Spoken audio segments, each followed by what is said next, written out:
Charles Duhigg the power of habit বইয়ের লেখক, তিনি সেখানে লিখেছিলেন যে একটা অভ্যেসের তিনটে অংশ থাকে। প্রথম যেটা, সেটা হচ্ছে কিউ বা ট্রিগার, অর্থাৎ ট্রিগার হচ্ছে সেই জিনিসটা যা অভ্যেসটাকে শুরু করতে সাহায্য করে।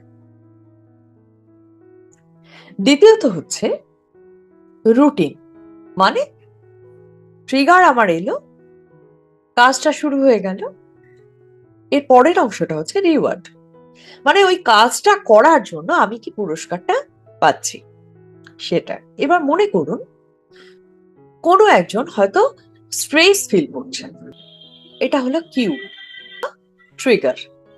স্ট্রেসটাকে কাটানোর জন্য কি করলেন উনি? তিনি হয়তো ফোনটা খুলে স্ক্রল করা শুরু করলেন, এটা রুটিন।